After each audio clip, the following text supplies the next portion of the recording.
Bandeko babolingo mbote na bino baibo mesana kulanda chaîne na biso ya www.zoomel1000.com. Lelo tozali na esengo pona kopresente bino ba émission na bino obo mesana kozela.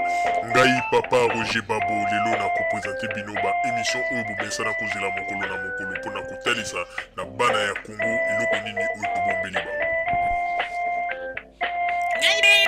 Rosalie Lokosu na zui responsabilité monene na chaîne ya www.zoomel1000.com pour na kotalisa na peuple congolais vérité to bosolo oyo nini esengeli na biso bana ya mboka toyeba esika oyo bato bazali kokangela bato misu to bazali koyebisa bato ba makambo oyo ezali ndenge wana te ebongi malamu ete biso bato ya Zoomel 1000 totombola mongongo pe toloba tolakisa bango bosolo po ete mboka na biso ekende liboso po ete ba peuple congolais bayeba eloko nini tokoki kosala po ete nyonso tu ezali kaka mpona lokumu ya mboka na biso po ete ezali esengo mingi mpona kotangusa bosolo na kati na biso ba diaspora congolaise oyo tozali libanda ya mboka.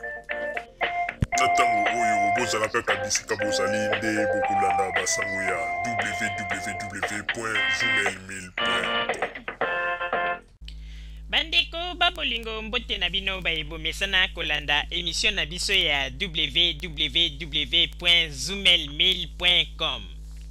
Bandeko babolingo lelo tobombeli bino nini? Lelo tobombeli bino basango oyo etali biso ba diaspora congolaise. Lelo tokolobela mingi na kati na biso ba makambo ndenge ezali koleka.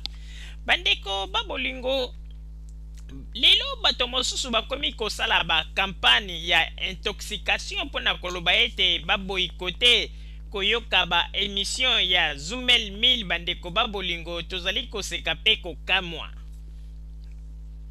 Bandeko babolingo kaka ndenge tolobaka ete motema ya moto baforsaka yango te. Motema ya moto soki elingi eloko ndeko ata osali ba mindondo ndenge na ndenge otie ba mitambu ndenge na ndenge kasi soki motema ya moto elobi ete nalingi kaka chaîne ya Zoomel 1000 oyo nyonso tozali kosala na yo ezali pamba. Ezali na ndeko moko akomi na ba Facebook mpona koloba ete baboyikote koyoka émission ya www.zoomel1000.com. Ndeko biso tozali na motema pasi te me eloko ezali wana bato oyo biso makambo tozali koloba tozali nde koloba bosolo pe verité. Verité na biso yango nde ezali kokangola bakongole ebele oyo bakangaki bango na kati na mitambo pe batiaki bango miliololo na kingo po ete babanda kopesa bango bamaloba lokola dictature bolanda boye te bosala boye te. Yango wana ki dictature yango evandaki na kati na motema na bango eboti mbuma pe tango Zoomel 1000 aye tokomi kosala ba émission na biso ale bakoki lisusu kosupporte te nde bavomir bamakambo nyonso tu ya mabe oyo basoi-disant bacombattant to bana ya kuluna oyo basala bango.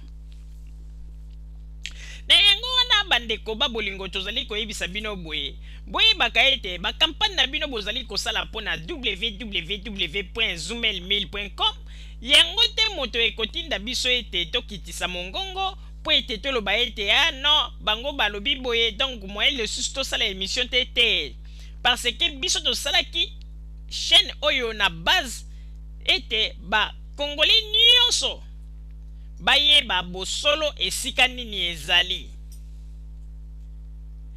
Epi ndeko oyo azali koloba bamakambo ete baboyikote koyoka ba émission ya www.zoomel1000.com azali koloba makambo mazali pe kaka kosala ba confusion ye moko.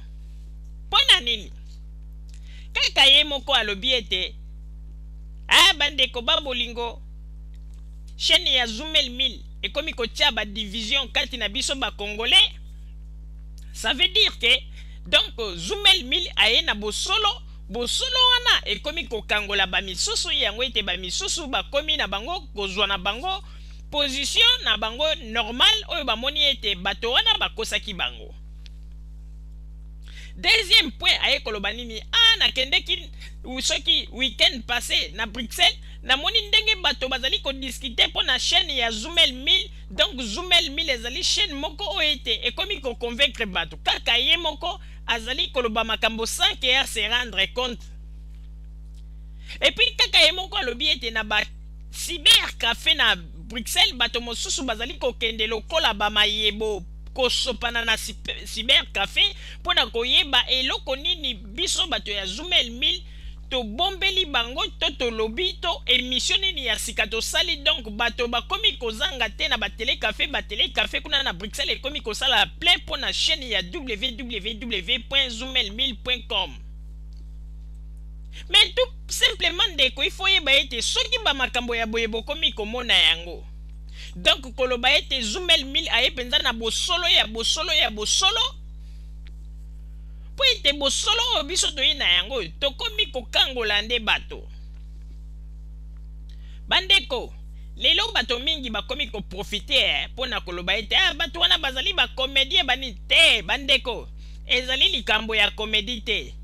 Tolongola nanu mwa ambiance oyo totiaka na kati na émission na biso mpona kosepelisa ba auditeur mais tolanda sikoyo ba makambo oyo biso tolobaka ndeko wana ezali ba makambo penza oyo ya solo oyo ke moto soki atali avandi akanisi akomona ete biso nde toye na kati na bosolo.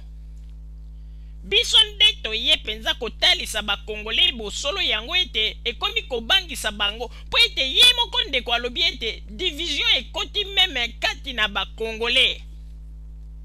Me bino boyebi teke tango Jésus ayaki na mokili Jésus amemaki vérité oyo Jésus amemaki bomoni ndenge ekotisaki division kati na bato mpona kolakisa ete vérité tango eyaka ekotisaka division na kati na bato. Yango ete oyo Zoomel 1000 amemeli bakongole ezali vérité. Yango ete bomoni ete division ekoti kati na bakongole.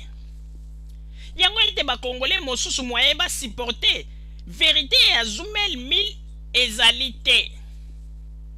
Radio Zoomel 1000 tolobaki yango ete ezali radio moko tindenge tozali kopusa na malembe bokomona ekokoma radio ya monene penza awa na poto ekozala na ba oyo bazali koloba ete tolingaka bato wana te tolingaka bato bokoya bolinga te po ete esika vérité ezali nde esika kimia ya bato nyonso tu evandaka.